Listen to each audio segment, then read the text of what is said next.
name's Joan Williams, and today I'm interviewing Ingrid Hamar with Showtime Vaulters. Today we're going to be talking about how to tack up your horse. Hi, Joan. Well, tacking up is very important. You have to make sure that everything fits and is in proper working order. So first of all, make sure that you have good tack and it is not fraying or coming apart. Tack has to be well taken care of. It needs to be oiled. All right, well, first of all, when you're starting to tack up your horse, I always begin with the polo wraps. And this gives me another time to check out my horse's legs to make sure that they are nice and tight in the tendons and that there's no swelling or heat. And there's different wraps that you could use. Some people just put on splint boots, but for today we are using polo wraps, which is my favorite. You need to begin at the top and you need to spiral down and around the leg.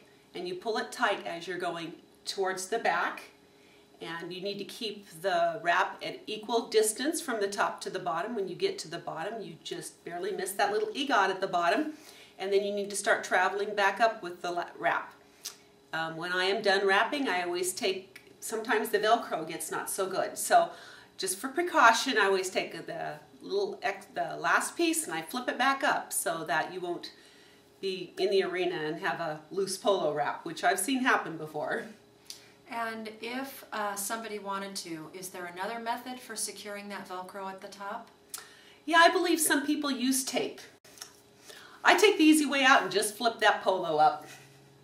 And now how about the tacking? What goes into tacking up the vaulting horse? Well, we start with the back pad. Make sure that there is no debris under your back pad, that you didn't drop it on the ground and you have some hay. Make sure that that's all totally clean and you've already brushed your horse, so that's fine. And then you take your fuzzy, that goes on next. And then you put the surcingle on. And when you put the surcingle on, don't just flop it down, just gently put it on his back. And then when you get that on, make sure it's all even and straight. You're always going to have to straighten it out again, but make sure it's nice and straight. And when you girth them up, don't put it to the tightest hole. This is not so comfortable. You're going to put it on so it's snug, but after you walk towards the arena, then you can tighten it back up again before you start to lunge your horse. And make sure you always have good tack and in good working order. And if it starts to fray, make sure you order the extra pieces and get it taken care of.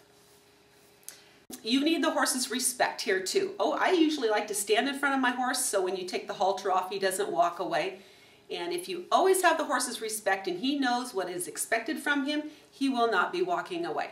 But especially at a competition, things are strange and new. He knows I stand in front of him, he doesn't walk away.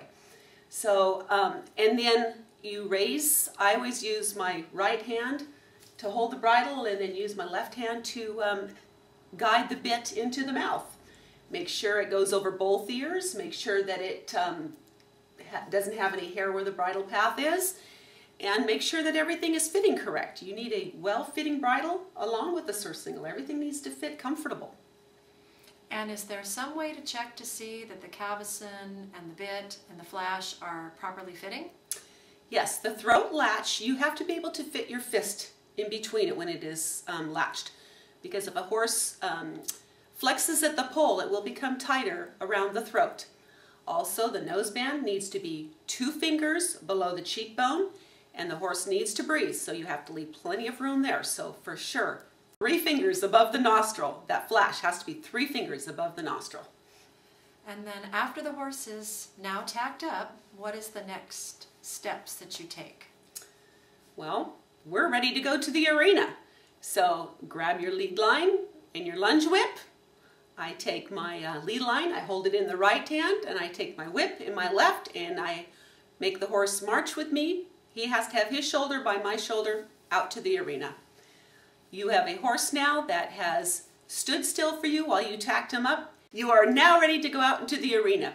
The whole process of tacking your horse up has taken maybe 15-20 minutes. You have requested him to respect you.